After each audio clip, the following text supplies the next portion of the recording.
순교자 주일이라 사도신경 찬양이 더 마음에 와닿습니다. 사도신경은 우리의 신앙을 고백하는 것이고 우리는 이렇게 믿는다라는 뜻입니다. 그런데 우리의 고백은 내가 이렇게 믿는다라는 데서 그쳐서는 안 될 것입니다. 나는 이렇게 믿기 때문에 이렇게 산다라고 고백할 수 있어야만 합니다. 그럴 때 우리는 정당한 신앙인의 태도를 가졌다고 말할 수 있겠습니다. 이렇게 믿기 때문에 이렇게 산다라고 고백할 수 있는 사람들만이 그래서 나는 이렇게 죽을 수도 있다라고 말할 수 있습니다. 우리가 기억하고 기념하는 세 분의 순교자들은 이렇게 믿기 때문에 나는 이렇게 산다라고 고백하신 분들이고 그 믿음을 가지고 있었기 때문에 또 주를 위해 그 믿음으로 인해 죽을 수도 있었던 신앙의 선조들입니다. 오늘 우리가 그렇게 우리 앞에 신앙의 큰 모범을 세워주신 세 분의 순교자 김창옥 장로님, 최명길 목사님, 김계수 장로님을 기억하고 그 순교의 신앙을 이어갈 수 있는 오늘의 목포연동교회가 될 수 있기를 우리 주님의 이름으로 축원합니다. 순교자들을 기억하는 것이 먼저이기 때문에 먼저 순교자 세 분의 이야기를 짧게 전해드리도록 하겠습니다. 먼저 김창옥 장로님은 연동교회가 세워지기 전에 양동교회에서 민족주의자이자 독립운동가이셨던 박연세 목사님께 신앙을 배우셨습니다. 1928년 목포 연동교회가 양동교회로부터 분립되고 기도처로 출발한 이후에 4년 만인 1932년 김창옥 장로님은 22세의 청년으로 교회의 장로로 세워질 만큼 누구보다 교회를 사랑하고 믿음으로 살았던 분이셨습니다. 1938년 3월 드디어 연동교회 초대 담임 목사로 이남규 목사님이 부임하셨는데 그해 9월에는 일제 강요 아래 조선장로교 총회가 신사참배를 결의하였습니다. 그리고 1940년 일제 어용단체인 기독교 조선교단이 신사참배를 반대하신 이남규 목사님의 목사직을 박탈하고 신사참배를 반대하던 목포 연동교회를 폐쇄하였습니다. 이에 연동교회는 김창옥 장로님이 앞장서서 일제 횡포에 반발하며 신사참배를 반대하셨습니다. 1942년 11월 일제는 이남규 목사님과 김창옥 장로님 등 신사참배를 거부한 인사들을 체포하여 목포 형무소에 가두고 온갖 고문으로 신사참배를 강요했지만 뜻을 이루지 못했습니다. 이듬해 3월 고문으로 건강이 위독해지신 김창옥 장로님은 가추로 가셨지만 1943년 3월 21일에 병원으로 향하는 인력거 안에서 33세의 일기로 순교하셨습니다.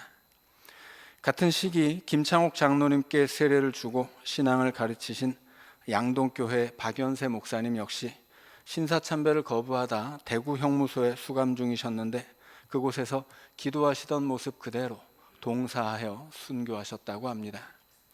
김창옥 장로님은 박연세 목사님과 함께 목포 산정동의 목포 공동묘지에 안장되셨습니다. 다음으로 최명길 목사님은 30대 초반 조선신학원 입학을 계획하셨지만 고향이었던 신안군 도초면의 진암교회로부터 전도사로 섬겨달라는 요청을 받습니다. 이에 최명길 목사님은 서울에서 사시다가 가족을 데리고 고향으로 내려가서 진암교회, 수향리교회, 수닥교회 세 교회에서 목회를 하시던 중에 1939년 신사참배를 거부하시고 체포되어 교도소 생활을 하셨습니다. 목사님은 1942년 35세 늦은 나이로 조선신학원에 입학하시고 1945년에는 전남노회에서 목사 안수를 받은 뒤에 고향의 교회들을 섬기다가 1947년 일제강점기가 끝나고 신사참배 거부로 폐쇄되었지만 다시 문을 열었던 목포 연동교회 2대 담임 목사로 취임하셨습니다. 1950년 6월 25일 한국전쟁이 발발하고 목포가 공산군에 함락되기 직전에 교인들을 어디로 피난시켜 보호할 것인지 의논하던 당회를 마치고 최명길 목사님은 김계수 장로님과 함께 잘 죽읍시다, 예, 그럽시다. 인사를 나누며 서로를 격려하고 헤어지셨다고 합니다. 최명길 목사님은 당시 재헌 국회의원이었던 친구 임기봉 목사님이 부산으로 가는 마지막 피난선에 승선할 것을 권유했지만 내가 양들을 두고 가면 양들은 누가 돌봅니까? 말씀하며 뿌리치셨습니다. 그 시대 적지 않은 목사님들이 선한 목자는 자기 양을 위해 목숨을 버린다라는 말씀 때문에 피난 가는 것은 교인들을 버리고 도망치는 것이라 여기며 순교의 길을 가셨습니다.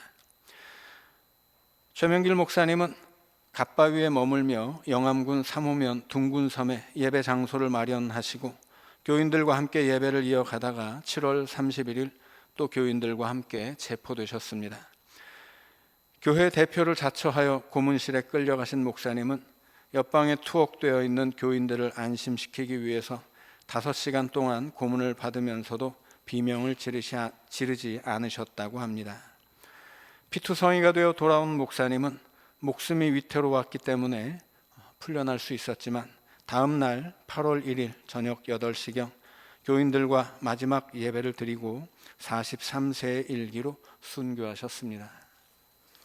마지막으로 김계수 장로님은 김창옥 장로님께 세례를 주고 신앙을 가르치셨던 박연세 목사님에게 세례를 받으시고 김창옥 장로님께서 장로로 임직하신 1932년 목포 연동교회의 집사로 임명을 받으셨습니다.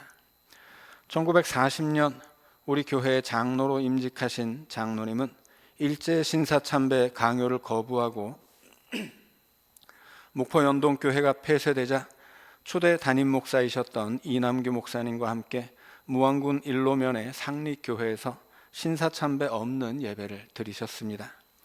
지금은 소천하신 고 이만기 장로님께서도 그때 주일학교 어린 시절이었지만 상립교회로 함께 예배드리러 가셨다는 이야기를 장로님 살아계실 때 들었습니다. 교회에서는 주일학교의 교장으로 신앙교육에 힘쓰셨던 김계수 장로님은 세상에서도 목포의 부녀자들과 청년을 위한 야학당을 개설하여 민족교육에 힘쓰셨고 대한청년단의 단장으로 추대되어 공산주의에 맞서셨습니다.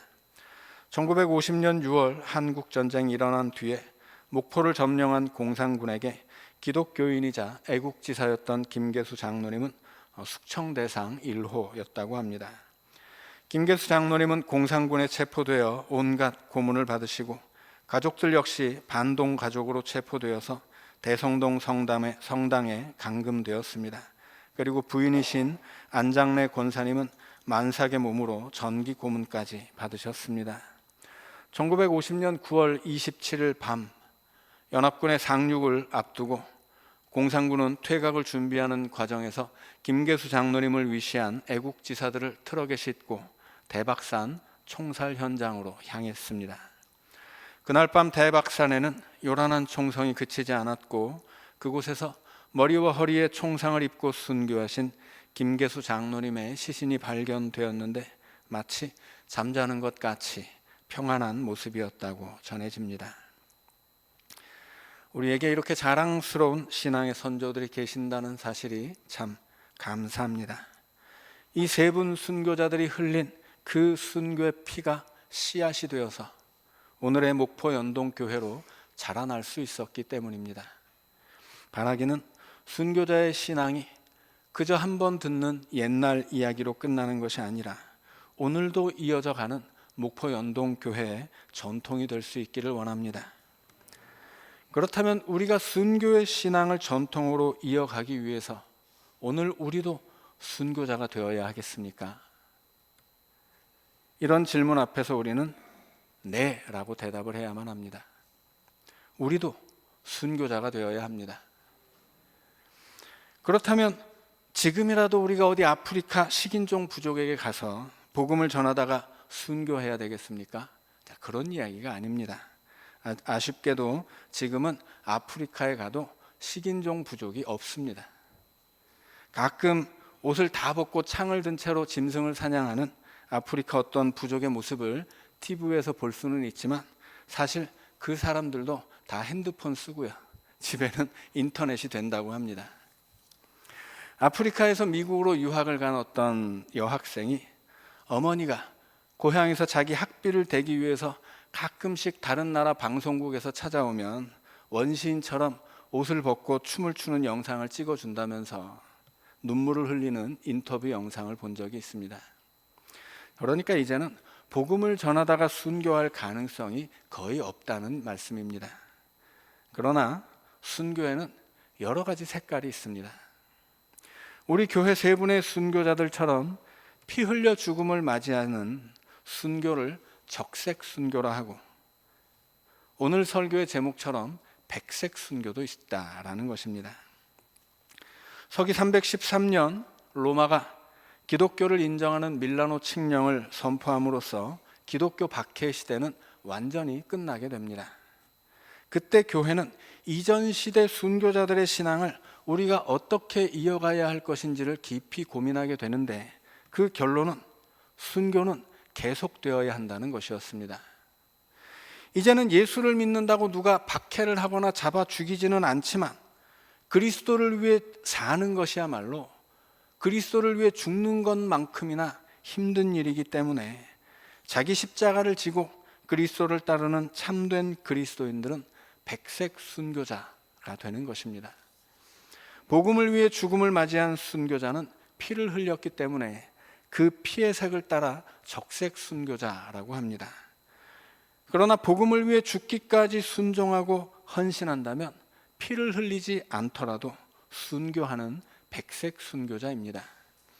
그리스도를 위해 죽는 것도 순교이지만 그리스도를 위해 사는 것도 순교이고, 그래서 일상의 생활에서 믿음을 지키고 복음을 전하며 교회와 이웃을 사랑하는 진정한 그리스도인은 백색 순교자로 부를 수 있다는 것입니다. 이것은 저의 주장이 아니고 순교에 대한 초대교회의 해석이었습니다. 초대교회의 교부였던 오리게네스는 이렇게 말했습니다. 예수 그리스도의 뒤를 따라 자기 십자가를 기꺼이 지고 가는 것, 그리스도인으로서 매일 자신의 양심을 지키는 것 역시 순교입니다.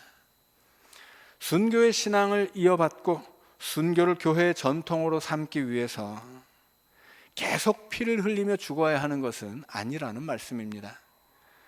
생명도 바칠 수 있는 믿음으로 죽기까지 충성하는 사람이라면 그는 피 흘리지 않는 백색 순교자이고, 우리도 기꺼이 나의 전부를 바쳐 헌신하겠다는 믿음을 가질 수 있다면 우리 교회가 순교의 신앙을 이어받았고 그 순교의 전통을 오늘도 살려간다고 말할 수 있을 것입니다.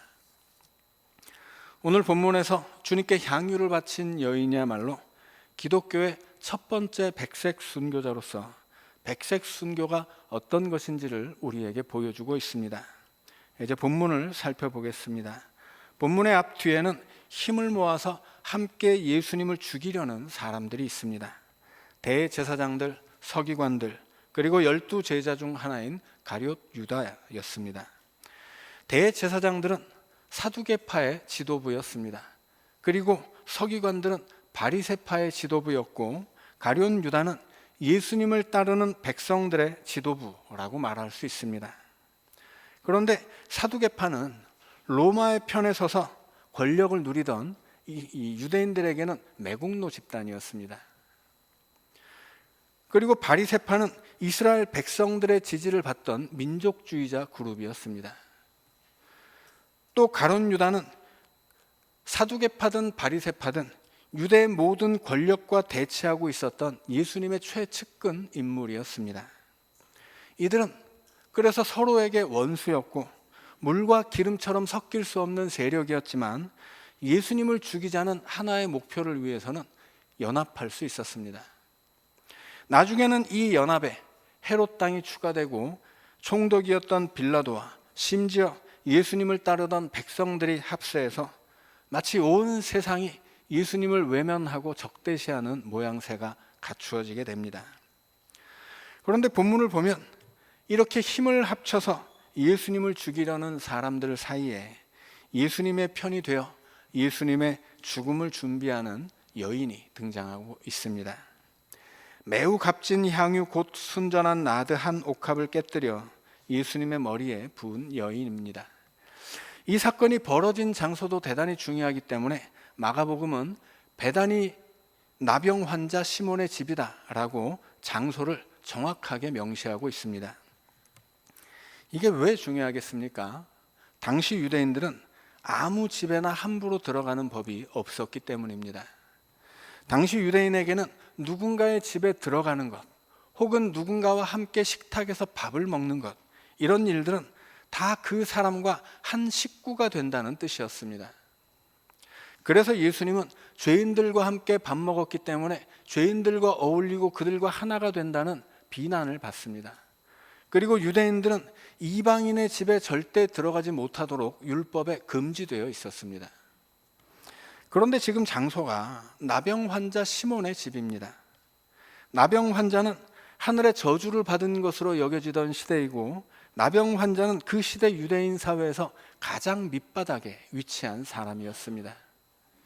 그런 집에 들어가는 사람은 나병 환자가 아닐지라도 나병 환자와 똑같이 취급받는 것이 그 시대 유대인 사회였습니다. 그래서 예수님이 나병 환자의 집에 들어갔다, 이것도 유대인들에게는 커다란 논란거리가 되는 것입니다. 그런데 예수님도 아니고 어떤 여인이 예수님을 만나기 위해 그 나병 환자 시몬의 집에 들어간 것입니다. 그리고 그 여인의 손에는 매우 값진 향유 순전한 나드 한 옥합이 들려 있습니다. 이게 얼마나 비싼 향유였는지 사람들이 300데나리온 이상의 그것을 팔아가지고 가난한 자들을 돕지 그랬냐 말할 정도입니다. 한 데나리온이 그 시대 노동자의 하루 일당이었으니까 300데나리온이면 300일의 일당입니다. 그런데 유대인들은 일주일에 한 번 안식일에는 일을 하지 못합니다. 그리고 이 1년에 3번 가장 중요한 절기 때에도 일을 하지 못합니다. 이런 것들을 합치면 300데나리온이라고 했을 때 이것은 최소한 1년치 연봉 이상 가는 금액이라는 뜻입니다. 그 1년치 연봉으로 구입할 수 있는 나드 향유의 양은 300ml에서 400ml 정도에 불과합니다. 1년치 연봉을 털어서 조금 큰 음료수 병에 들은 정도의 기름을 샀다고 한다면 이 기름이 얼마나 비싼 것인지, 얼마나 귀한 것인지를 알 수 있겠습니다. 이걸 식사하고 계신 예수님 머리에 부었다고 합니다. 그 시대 유대인들은 비스듬하게 눕다시피 앉아서 밥을 먹었기 때문에 아마도 예수님의 뒷머리에 이 향유가 부어졌을 것입니다. 만약에 이렇게 비싸고 귀한 향유를 예수님께 바친다면 기념식이라도 한번 한다든지, 아니면 예수님을 의자에 앉혀놓고 예수님, 자 이제 이 귀한 향유 부어드립니다 라고 말이라도 한번 할 만한데, 이 여인은 그 비싼 향유가 무슨 물이라도 되는 것처럼 그저 밥 먹고 계신 예수님의 뒤에 가서 그 머리에 부어버렸습니다. 1년치 연봉 가격의 향수가 예수님의 머리를 한번 적신 다음에는 그대로 땅바닥에 떨어져 버려진 것입니다. 이 여인 집에 가면 무슨 나드 한 근을 담은 옥합이 무슨 물병처럼 널려 있기 때문에 이거 아무것도 아니어서 부을 수 있었겠습니까? 그렇지 않죠. 이 여인은 부자가 아니었다는 사실을 밝히기 위해서 마가복음이 베다니 나병 환자 시몬의 집이라는 장소를 명시한 것입니다. 일단 그 시대 유대인들은 다 가난한 사람들이었습니다. 더군다나 경제 활동을 하기 어려웠던 여인들에게는 재산이랄 게 없습니다. 오히려 여인들은 남편이나 아버지의 재산으로 취급되던 시대입니다. 그리고 나병 환자 시몬의 집에 출입할 수 있는 여인이라면 나병 환자만큼이나 무시받고 천대받았을 가난한 여인이 틀림없습니다. 그러니까 나병 환자 시몬의 집은 거기 들어가신 예수님의 파격적인 행보를 보여주는 것일 뿐 아니라 거기서 예수님에게 향유를 부어드린 이 여인의 형편도 담고 있다는 뜻입니다. 이렇게 여인의 형편을 설명한 이유는 예수님께 부어드렸던 이 한 병의 향유가 그 여인의 전부였다는 사실을 말씀드리기 위해서입니다. 이 여인이 자신의 전부를 바쳤다는 사실은 예수님의 칭찬을 통해서도 알 수가 있습니다. 8절에서 예수님은 그가 힘을 다하여 내 몸에 향유를 부었다 말씀하십니다. 육체적인 힘을 썼다는 뜻이 아니고요. 이것은 그가 할 수 있는 한 최고의 것을, 가장 좋은 것, 가장 귀한 것을 다 모아서 예수님께 드렸다는 뜻입니다. 그러니 이 향유 한 병은 그 여인의 전부입니다. 예수님은 성전에 가셨을 때도 2렙돈의 헌금을 바친 과부를 칭찬하셨습니다. 2렙돈은 사람이 한 손으로 곡식을 움켜쥐고 그 값으로 지불하는 돈이었습니다. 한 줌의 곡식 값이 2렙돈인데 예수님은 그 동전 2개가 여인의 전부였기 때문에 칭찬하셨습니다. 성전에 와서 헌금 많이 바치는 사람들 여럿 있었지만 이 여인만큼은 겨우 동전 2개를 바쳤더라도 그것이 그의 전부였으니 오늘 제일 많이 바친 사람은 이 사람이다 라고 칭찬하신 것입니다. 예수님은 많든 적든 전부를 바쳐야 좋아하십니다. 왜냐하면 우리에게 당신의 전부를 주셨기 때문입니다. 우리에게 하늘의 영광을 주시려고 사람이 되어 이 땅에 오시고 우리에게 당신의 생명을 주시려고 십자가에 죽으신 분이 바로 예수님입니다.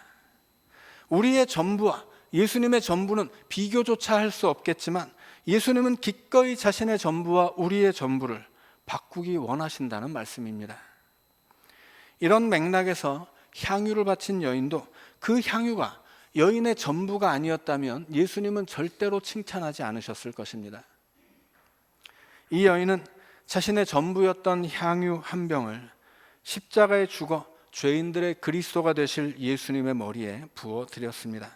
그래서 예수님은 이 행동이 예수님의 장례를 미리 준비한 것이라 말씀하십니다. 그리고 예수님의 장례는 바로 십자가의 죽음입니다. 원래 그리스도라는 말의 뜻이 기름 부어진 자입니다. 구약에서는 왕, 제사장, 예언자들이 하나님의 택하신 사람으로 세워질 때 기름을 부었습니다. 그리고 그렇게 기름 부어진 사람들은 다 그리스도들이었던 것입니다. 그런데 예수님 시대로 오면 이제 이 그리스도라는 말이 3가지 의미가 아니라 이제는 하나님이 보내주실 새로운 왕을 뜻하는 말이 되었습니다. 그리고 예수님은 십자가의 죽음으로써 십자가에서 구원하실 모든 죄인들의 왕이, 죄인들의 그리스도가 되셔야 하는 것입니다. 이 여인은 그렇게 십자가에서 그리스도가 되실 예수님에게 미리 기름을 부어 드렸기 때문에 예수님의 죽음을 미리 준비한 것이라고 말씀한 것입니다. 예수님은 온 천하 어디서든지 복음이 전파된다면 이 여인이 행한 일도 기억되어야만 한다 라고 말씀하셨습니다. 이것은 복음을 영접하는 모든 사람은 이 여인처럼 자신의 전부를 들여서 예수를 나의 그리스도로 고백할 수 있어야 한다는 뜻입니다. 이 여인과 비슷한 사람을 꼽으라면 사도 바울이 있습니다. 그는 디모데후서 4장 6절에서 이렇게 고백합니다. 전제와 같이 내가 벌써 부어지고 나의 떠날 시각이 가까웠도다. 바울은 복음을 위해서 자신의 인생을 물처럼 부어 바친 사도였습니다. 전제라는 것이 물이나 포도주, 기름 같은 액체류를 부어서 드리는 제사입니다. 그런 면에서 자신의 모든 소유 전부를 기름으로 바꿔 부어드린 한 여인과 자신의 인생 전부를 마치 물처럼 부어드린 사도 바울은 둘 다 순교자입니다. 이후로 사도 바울은 로마에서 복음을 전하다가 순교하기 때문에 적색 순교자가 되었다면 향유를 바친 여인은 피 대신 향유를 흘린 백색 순교자라고 말할 수 있겠습니다. 피 흘림이 없더라도 자신의 전부를 드리는 사랑과 헌신이 있다면 생명을 바치지 않았더라도 순교자입니다. 그리고 이 여인은 그 백색 순교의 신앙으로 주님을 기쁘시게 하고 칭찬받은 것입니다. 오늘 우리가 사는 세상에도 이런 백색 순교자들이 필요하겠습니다. 오늘 우리는 극단적인 이기주의와 물질 만능주의에 물들어 있고 모든 진리와 지식을 상대화시키는 정보화 시대를 살고 있기 때문입니다. 이 악한 세상에서 누군가는 그리스도의 말씀대로 살면서 믿음의 삶이 얼마나 귀하고 소중하면서 또 행복하고 의미 있는 것인지 자신의 삶으로 보여주고 증명해 줄 수 있어야 한다는 것입니다. 세 분 순교자의 신앙을 이어받은 오늘 우리가 그 순교의 신앙으로 그리스도를 위해 살아가는 이 시대의 백색 순교자들이 될 수 있기를 원합니다. 순교자 기념 주일을 맞아서 우리 교회의 세 분 순교자를 다시 한번 기억하고 그 귀한 신앙과 삶을 본받기로 결단하며 나는 주님 앞에 무엇을 드릴 수 있을 것인지 다시 한번 깊이 고민하는 연동의 가족들 될 수 있기를 우리 주님의 이름으로 축원합니다. 말씀을 기억하면서 침묵으로 기도하겠습니다.